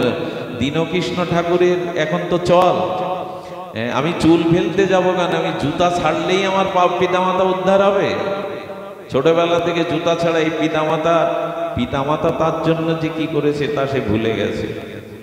মলমূত্র ত্যাগ করতে মা খেতে বসেছে, সারাদিন পর সন্তান মায়ের কোলেই মলমূত্র ত্যাগ করেছে। মা তাকে ফেলে দেয়নি, বরঞ্চ অন্যের থালা ঠেলে তার মলমূত্র পরিষ্কার করেছে। সারা রাত বিছানাতে সন্তানকে বুকে করে রেখে মা সন্তানের প্রচ্ছাপ করা ভিজে জায়গায় শুয়েছে যাতে ওর ঠান্ডা না লাগে। আর এখন সেই মারা মরে গেলে বললেন শীতকালে আর মরার সময় পেল না, কাপড় শোকাতে হবে, খালি পায়ে চলতে হবে। এই সন্তানদের দ্বারা আপনি উদ্ধার হতে চান? আরো একটা দুর্দশা, কিছু মনে করবেন না, শ্রাদ্ধে যদি আমিষের ব্যবস্থা হয়, মাছ মাংসের, তাহলে আর উদ্ধার করে মরুক। শাস্ত্রে বলছেন, আমি অবাক হয়ে যাই। মাঝে আমি ব্যাঙ্গালোরে ছিলাম এবং উত্তরপ্রদেশে শ্রাদ্ধটা, বিবাহটা তারা নিরামিষে করে, প্রসাদে করে। শুনবেন, উড়িষ্যায় যদি বিয়ে হয়, কোনো যুবরাজ রাজারও বিয়ে হয়, জগন্নাথের প্রসাদ দেয়া হয়, বরযাত্রীকে আসনে বসে পেতে হয়, আমিষ দেয়া হয় না। আমাদের এই বাংলা, এই বাঙালি কেবল ভুরি ভোজন চায়। আমার বাবা মরেছে, আমার মা মরেছে, শ্মশানে আমাকে মদ দিতে হবে, না হলে লোক যাবে না। আমার বাবা মা মরেছে, তাদের আত্মার কল্যাণ কিভাবে না, যদি খেতে না দাও ভালো, এক ঘরে করে দিলাম। এটা কিসের সমাজ? এটা কিসের ব্যবস্থা? একটা মানুষ মারা গেছে, তার আত্মার কল্যাণের জন্য শাস্ত্র মানবো না, বেদ মানবো না, সমাজ আত্মীয় স্বজন ভুরি ভোজ না দিলে তুমি এক ঘরে। কোন জায়গায় বাস করছি আমরা? একটা কথা জেনে যান, শ্রাদ্ধের অন্ন খাবেন না কেউ, আমি বলছি না, শাস্ত্র বলছে শ্রাদ্ধের অন্ন খাবেন না, তার দায়ভার নিতে হবে। রামকৃষ্ণ পরমহংস পর্যন্ত বলে গেলেন শ্রাদ্ধের অন্ন না খেতে, আর সেই খাওয়ার জন্য একটা মানুষকে এক ঘরে করছি আমরা। বলে তাহলে যাব না? যারা কাঠুরে গেল, যারা আমার বাড়িতে বাবা মা মরলে এলো, তাদের বাড়ি যাব না? বলে হ্যাঁ, যদি ওটা ভগবানের নিবেদিত প্রসাদ হয়, সেই প্রসাদ পান, কিন্তু আমিষ পাওয়া যাবে না। ভগবানের প্রসাদে দোষ নাই, যেটা ভগবানকে নিবেদন করা হলো সেই প্রসাদ চেচে পান। কিন্তু আজ সমাজ ব্যবস্থা কোথায়? কিছু বললেই বেশি বুঝে ফেলেছে, পণ্ডিত হয়ে গেছে। বাপ ঠাকুরদা করে এসছে, সারা জীবন এই দোহাই দিয়ে গেলাম, বাপ ঠাকুরদা যা করে এসছে, এখন উনি পণ্ডিত হয়ে গেছেন, আমাদের ভুল বোঝাচ্ছে। ভাগবত ভুল বোঝায়, বেদ ভুল বুঝিয়েছে। এই জন্য দয়া করে, শ্রাদ্ধ মানে শ্রদ্ধার সহিত দান, এই জন্য নিজের উদ্ধার নিজে করে যান। একটু ভগবত ধর্ম যাজন করুন, ভজন কীর্তন করুন, নালে এদের দ্বারা উদ্ধার হবে এই আশা করেন না। বারবার বলা হচ্ছে, দেখুন একটা ঘটনা বলি আপনাদের, এই ঘটনাটা আপনাদের হৃদয় স্পর্শ করবে। একটু আগে আমাদের অদ্বৈত কৃষ্ণ দাস, মুরারিমোহন দাস বাবাজির আদরের দুলাল, বাবাকে অনেক সেবা করেছেন। দীক্ষা দেওয়ার পর বাবাকে বলছেন, তোর দক্ষিণা আমি দেব। গুরুদেব বলছেন, আমি তোর দক্ষিণা দেব। ও আমার সাথে এসছে, থাকেও সাথে, ভজন করে। আমাদের ধনঞ্জয় অদ্বৈত, তো ও একটা পাঠ শোনাচ্ছিল আমাকে, ব্রজের এক মহাত্মার পাঠ। আমি বহু আগেও এটা জেনেছি। হনুমান প্রসাদ পোদ্দারজি ছিলেন গীতা প্রেজের অন্যতম আচার্য, ভগবত প্রাপ্ত সিদ্ধ মহাপুরুষ। উনি সমুদ্রের তীরে বসে একদিন রাধারানীর চরণ চিন্তা করছেন আর হরিনাম জপ করছেন। সামনে একটা বাতাস, বারবার একটা ঝড়ের মতো বাতাসে কে যেন কিছু ইঙ্গিত করতে চাইছে। বাতাসটা সামনে আসছে, আবার অদৃশ্য হচ্ছে। ঘূর্ণায়মান বাতাসের মধ্যে উনি প্রশ্ন করে বসেছেন, কে তুমি? এভাবে ছায়া হয়ে সামনে কেন তুমি এভাবে আসছো, কে তুমি? উনি বললেন, আপনি যদি কৃপা করেন, আপনার চরণে একটা নিবেদন করতে এসেছি। আমি তিন পুরুষ যে বংশে জন্মেছিলাম, সেই বংশের 3 পুরুষ ধরে আমার আত্মা অতৃপ্ত। আমি প্রেতাত্মা রূপে, অশরীরী প্রেতাত্মা রূপে অতৃপ্ত হয়ে ঘুরে বেড়াচ্ছি। বলে তা আমার কাছে তোমার কি? বলে আপনি ভক্তজন, সাধুজন, আপনিই পারেন আমার উদ্ধার করতে। আমি ভাগবত ধর্ম গ্রহণ করিনি, আমার বংশের কেউ উপযুক্ত ভজনশীল সচ্চরিত্রবান ভক্তের জন্ম হয়নি, আমি অতৃপ্ত। বলো কি করতে পারি? বলো আপনি আমার জন্য একটু গয়াতে, উনি লিখলেন, গয়াতে ওনার এক ভক্তের কাছে লিখলেন, তুমি গয়াতে একটু হরিনাম, বৈষ্ণব সেবা আর বিষ্ণুপাদ পদ্মে ওর জন্য একটু প্রার্থনা করো, একটু সংকীর্তন, একটু গীতা পাঠের ব্যবস্থা করো। যখন তার উদ্দেশ্যে করা হলো, উনিও প্রার্থনা করলেন। এরপরে এই দিনই রাত্রে, যেদিন দুপুরে করলেন, ওই রাত্রে এসে প্রণাম করছেন একটা দিব্য জ্যোতি এসে। আমি আপনার এই শ্রবণ, এই কীর্তন, এই প্রার্থনা, এই হোমাদি দ্বারা আমার আত্মা তৃপ্ত হয়েছে, আমি দিব্যলোকে গমন করছি, তাই শেষবারের মতো আপনাকে দণ্ডবাদ করতে এসেছি, প্রণাম করতে এসেছি। এখানে তো গল্প বলার জায়গা নয়, কোনো মিথ্যা ভাষণ এই ব্যাসপীঠে বসে দেওয়ার জায়গা নয়। এরকম বহু ঘটনা আছে যারা উদ্ধার হওয়ার জন্য, আপনাদের মনে আছে জৈমিনী ঋষির কথা, বহুবার বলেছি আমি এই কথাটি। জৈমিনী, যেহেতু আজকে পারলৌকিক আত্মকল্যাণার্থে এই অনুষ্ঠান শুনুন, যারা এই অনুষ্ঠান করছেন তারা ধ্যান দিয়ে শুনুন, আপনারাও এটি অন্তর দিয়ে ধ্যান দিয়ে অনুধাবন করুন। একবার মহর্ষি জৈমিনীর কোনো পুত্র ছিল না। উনি ভগবানের কাছে, ব্রহ্মাজির কাছে প্রার্থনা করেছিলেন, হে প্রজাপতি, হে বেদবক্তা, হে জগৎগুরু, আপনি কৃপা করে আমাকে একটা পুত্র দিন। আমার মৃত্যুর পরে যাতে আমার উদ্ধারের নিমিত্তে আমি একটা উত্তর পুরুষ রেখে যেতে পারি। একটা পুত্র তাকে দিলেন, তবে মাংসপিণ্ড, প্রাণ আছে হস্ত পদ চক্ষু আছে কিন্তু মাংসের গলা, হাত প্রসারিত করে না, চোখ মেলে চাইতে পারে না, অথচ প্রাণ আছে, একটা মাংস পিণ্ড।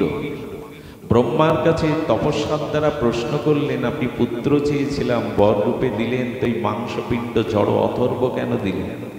বলেন এই উত্তরটা ওর কাছেই শুনুন। বলে ও তো কথা বলে না।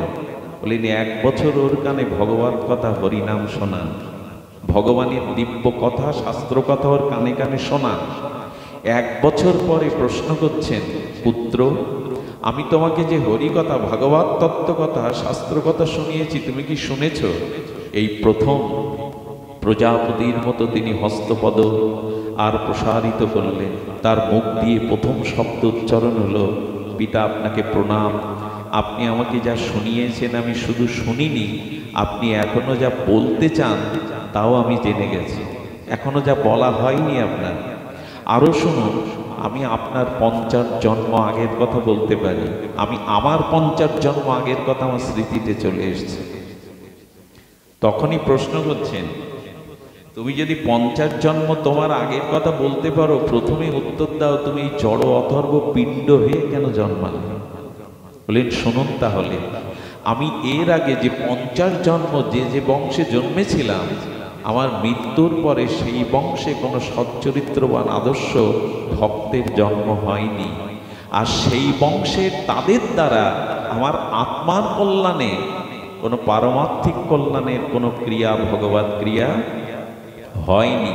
আচ্ছা, আপনাকে যদি 2 সপ্তাহ ধরে জল অন্ন না দিয়ে ঘরে তালাবদ্ধ করে রাখা হয়, আপনার দেখবার শক্তি থাকবে, হাঁটবার শক্তি থাকবে, জীবনী শক্তি থাকবে?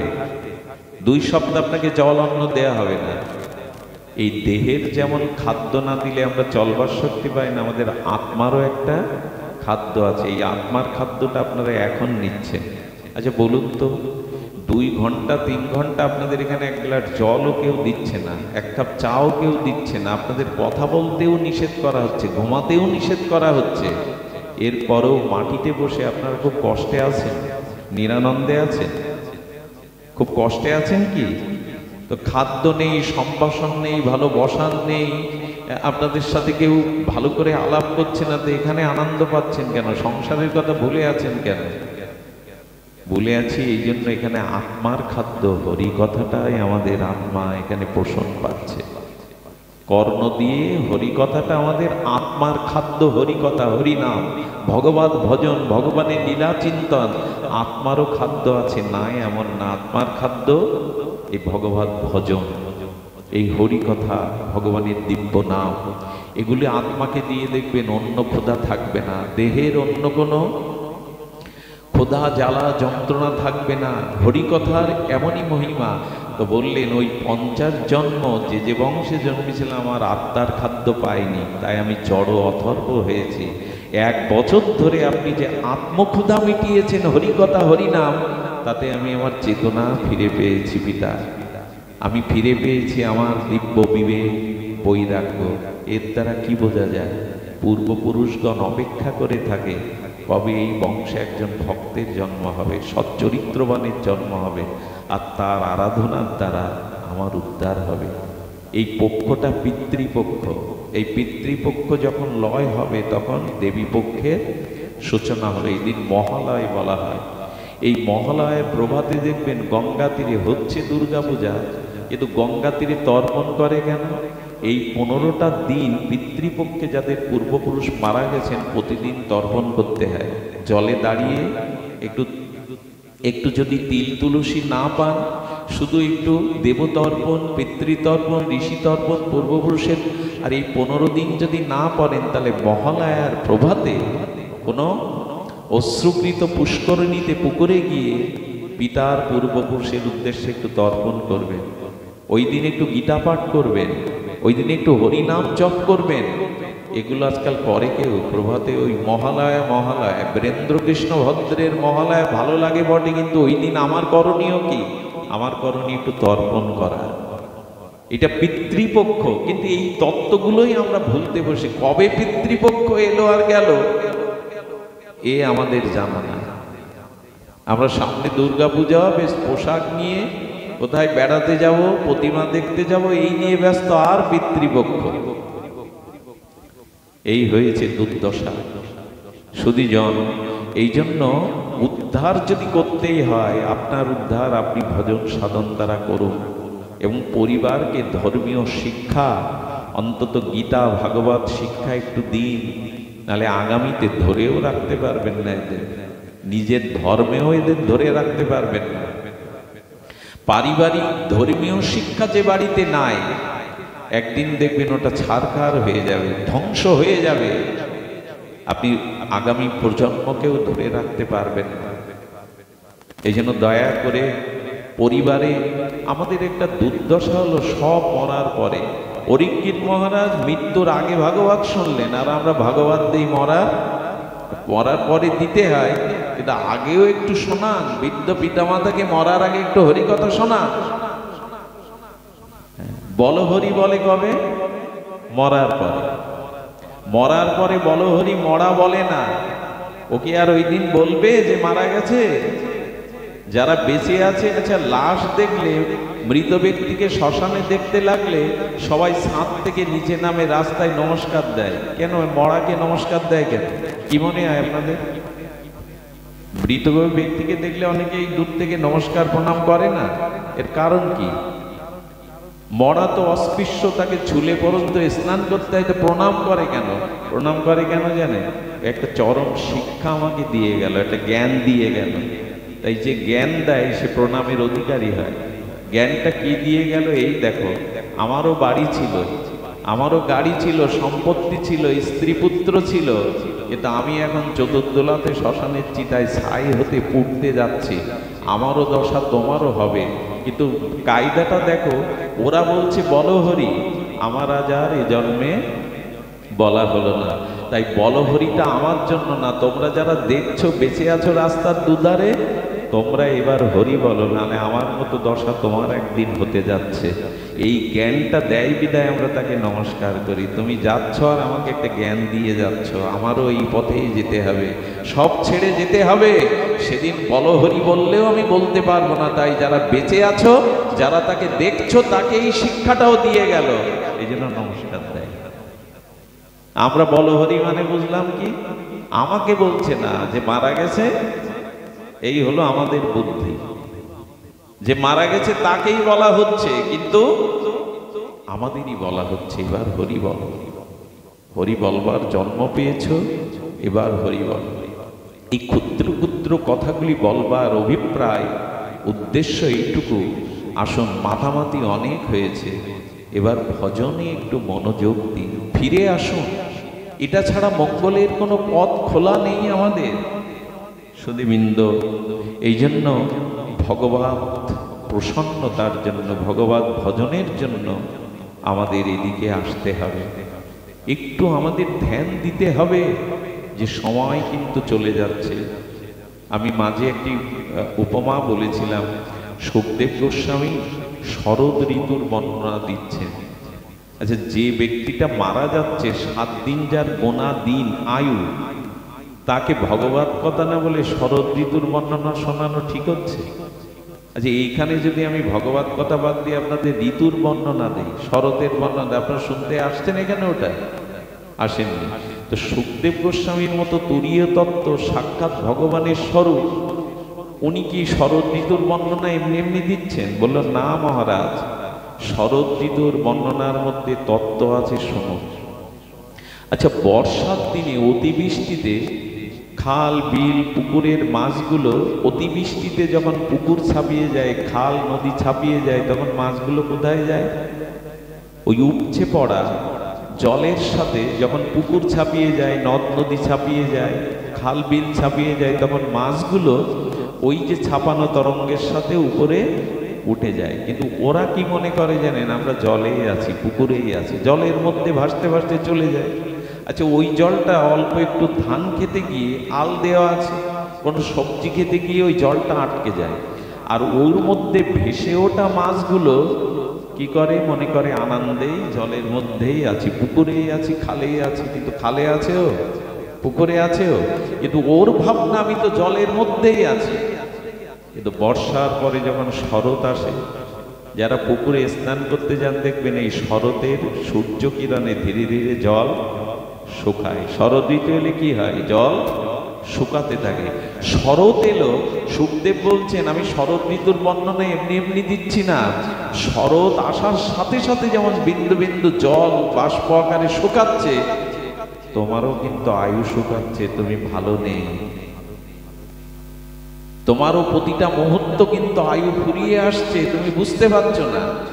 আয়ু কিন্তু শুকাচ্ছে, তোমার গোনা দিন কিন্তু ফোরাচ্ছে।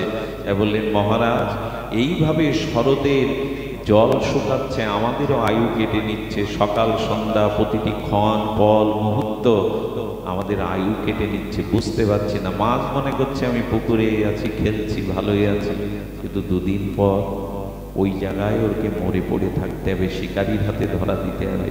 তেমনি কাল কিন্তু আসছে, আয়ু কিন্তু শুকাচ্ছে। একথা কারা বোঝে?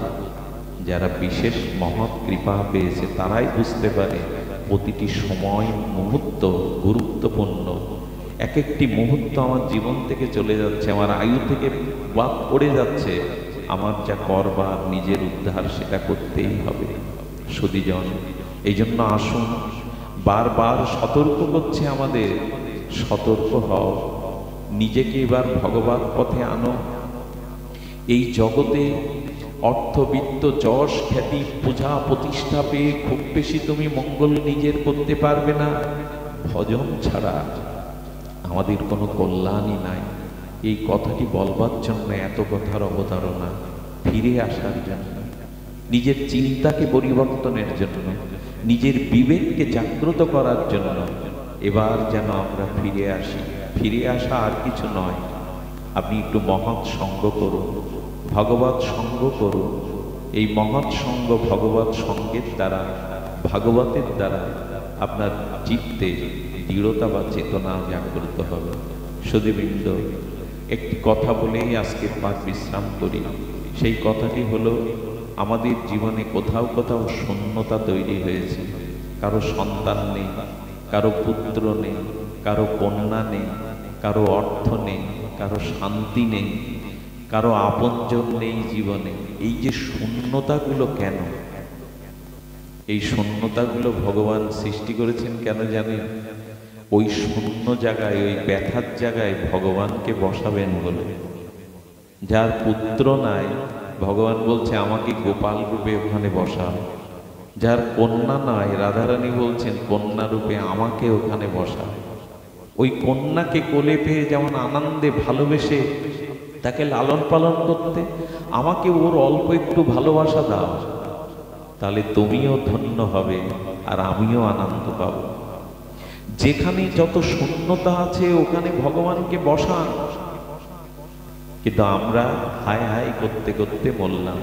আমাকে ভগবান পুত্র দেয়নি, আমার সংসারে সুখ দেয়নি, আমার আপনজন দেয়নি, আমার অমুক দেয়নি, আমরা হাই হাই করছি।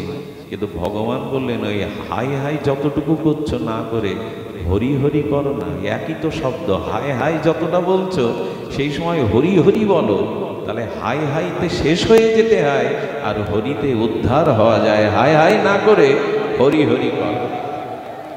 আচ্ছা, সাধু হলে ভগবান ভজন করলে বিপদ হবে না, রোগ ব্যাধি হবে না, বলে আরো বেশি করে হবে। আপনি যখন ভজন পথে আসবেন তখন পরীক্ষা বেশি হবে আপনার। বিসিএস কি সাধারণরা দিতে পারে? মেডিকেল পরীক্ষা কি সবাই দিতে পারে? সাধারণ বেঞ্চ যারা যারা ভজনে আসে, সাধু পথে আসে, এদের পরীক্ষাটা আরো বেশি দিতে হয় প্রত্যেক ভক্ত। আচ্ছা, দ্রৌপদী যতটা কাঁদিয়েছেন ব্যাসদেব মহাভারতে, আমাদের মায়েরা অতটা কেঁদেছে? সীতা জীবনে যতটা কেঁদেছে আমাদের মায়েরা অতটা কাঁদিনি, কিন্তু তারাই তো ধন্য হয়েছে। ওরা কাঁদবে কেন? ওরা কাঁদবে এই জন্য, ওরা জগৎকে দেখাতে এসেছিল যে এই পথে উঠলে ব্যথা বেদনা কষ্ট, কিন্তু আপনাদের বলি যদি সেই ব্যথা বেদনা কষ্টই থাকে তাহলে আর ভগবানকে ডেকে লাভ কি, ভজন করে লাভ কি? তবে এইটুকু শুনুন, ব্যথা বেদনাটাও আনন্দের রূপ নেয় তাদের। ওই যে হাই হাই করে অভক্তরা, আর ভক্তরা কি বলে? হরি হরি করে বলে, প্রভু যেটা দিয়েছ আমার মঙ্গলের জন্য, যেটা দাওনি কেড়ে নিয়েছো সেটা আমার মঙ্গলের জন্য। এই জ্ঞানটা, এই উপলব্ধিটা ভজন করলে আসে। তখন তারা হাই হাই না করে হরি হরি করে, কারণ বিপদকেও তারা ভগবানের সম্পদ মনে করে। আরে কুন্তী দেবীর কি প্রার্থনা! কুন্তী দেবী হস্তিনাপুর ছেড়ে গোবিন্দ চলে যাচ্ছেন দ্বারকায়। কুন্তী দেবী রাস্তার জঙ্গলের বৃক্ষের ধারে বসে কাঁদছে। কৃষ্ণ রথ থেকে নেমে বললেন, সারা জীবন কেঁদেছ, এখন তোমার ছেলেরা রাজা হয়েছে, ধর্মরাজ যুধিষ্ঠির হস্তিনাপুরের রাজ সিংহাসনে, এখন কাঁদছ কেন পিসি? বললো, তুমি পরম পুরুষ, আমি জানি তুমি সর্ব হৃদয়ের পরমাত্মা স্বরূপ। তবু কৃষ্ণ বলে, পিসি একটা বর চাও, সারা জীবন কেঁদেছ। কুন্তী উল্টে কি বর চাইল? আমাকে সারা জীবন বিপদ দাও। সারা জীবন বিপদ দিলেই তোমার কথা মনে পড়বে। যে বিপদ তোমাকে স্মরণ করায় সেটাই বিপদ নয়, সম্পদ। আর যে সুখ, যে সম্পদ পেলে তোমাকে ভুলে যেতে হয়, সেটাই আমার কাছে বিপদ। আমাকে আবার কাঁদাও, আমার ছেলেদের আবার ভিখারি করো, যাতে তোমাকে পাই, তোমাকে কাছে পাই।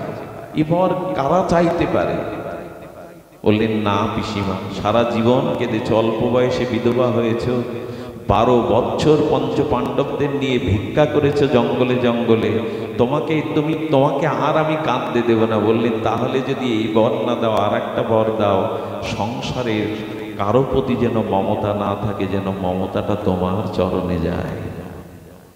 এই সব কথাগুলি ভক্তদের। বিপদ দাও, তাহলে তোমার কথা স্মরণ হবে, তাহলে তোমাকে মনে পড়বে, আর সেটাই আমার সম্পদ।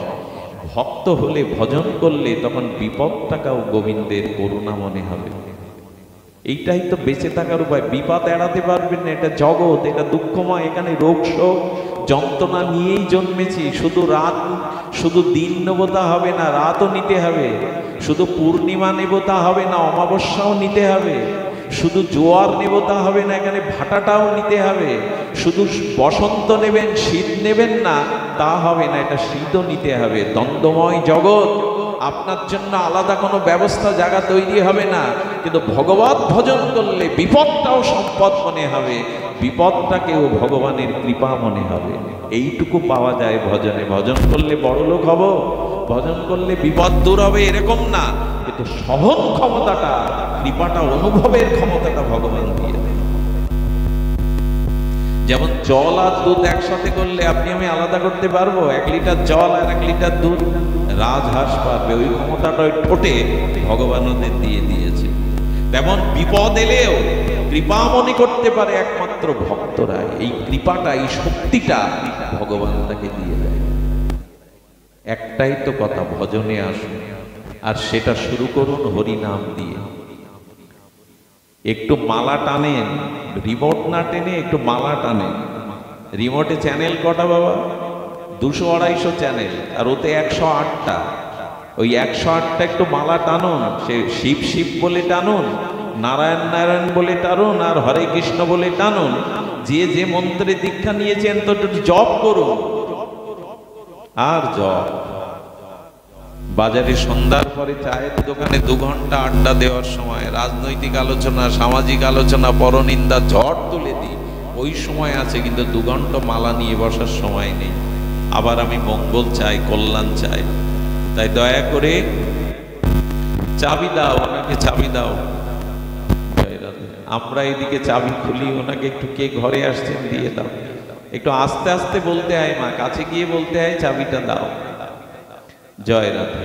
আমরা আজকে ধন্য যে আজকে আবহাওয়াটা আমাদের কৃপা করেছে। অনেক জায়গায় বৃষ্টির আবহাওয়া ছিল, কৃপা করেছে। আমি ধন্য, গীতা সংঘ থেকে আমাদের দাদাদের পেয়েছি। কত দূর থেকে ওরা দেখলাম মোটর সাইকেলে এসছে। আমাদের পাটকেল ঘাটা থেকে, কি বলবো এদের, দয়ালদার সহ, অপূর্বদার সন্তান সহ, তারাও কালকে আমাদের পাঠ ছিল যশোরে বেশপাড়ায়, দেখি ওখানে গেছে, রাত 2টোয় এসছে। দিদি ভাইরা আবার এখানে চলে এসছে বাবার। এই যে হরিকথার একটা আগ্রহ, এটাই ভগবানের কাছে চান, প্রভু হরিকথাতে যেন আমার রুচি হয়, তোমার লীলা মহিমায় যেন আমার রুচি হয়। তবে আমি আরও 1 ঘন্টা বা 40 মিনিট হরিকথা বেশি বলবার সময় পেতাম, কিন্তু এখানে যখন এসেছি তখন 8টা 40, তখন গুরুবন্দনা শুরু হচ্ছে। একটা অনুরোধ করি, যেদিন হরিকথা বা ভাগবত পাঠ হবে সেদিন খুব সংক্ষিপ্ত সময়ে আগে কীর্তনটা সেরে নেবেন। এরকম না যে 1 ঘন্টা ধরে করতে হবে। আমি বৃন্দাবনে রাধাকুণ্ডে দেখেছি, পাঠক এলেন, ওদের হাতে ঘড়ি থাকে না। পাঠক আসলো, বন্দনা বিশ্রাম হয়ে গেল। 10 মিনিটে পুরো বন্দনায় সংক্ষিপ্ত করে সেরে দিল। কারণ হরিকথা সব দিন হয় না, বন্দনা কীর্তন আমরা প্রতিদিন 7-5 মিলে করতে পারি, হরিকথা সব দিন হয় না। আর এই গ্রামের একটা নিয়ম, আমি তো অনেক আগে থেকে আপনাদের এখানে আসা যাওয়া করি, 9টা না বাজলে কেউ আসে না, এরকম একটা প্রবাদ আছে। এইটা দূর করুন। যেদিন ভাগবত হবে এই দিন একটু নিজের কাজকর্ম কমিয়ে দিন, কাজ তো সারা জীবন করলেন। এই জন্য ভাগবতের দিন একটু সকাল সকাল আসুন। সুধীবৃন্দ, আজকে দাদাজি মহারাজ যে হোমযজ্ঞ করেছেন, আমাদের গীতার সঙ্গ কর্তৃক যে হরিনাম হয়েছে, আপনাদের ইহেন ভক্তদের সংস্পর্শে সেই আত্মার কল্যাণ অবশ্যম্ভাবী। আসুন আমরা ভগবানের কাছে প্রার্থনা করি যেন তাদের আত্মা পূর্বপুরুষে দিব্যধাম প্রাপ্তি হয়, কল্যাণ প্রাপ্তি হয়ে যায়। আমাদের অদ্বৈত কৃষ্ণ দাস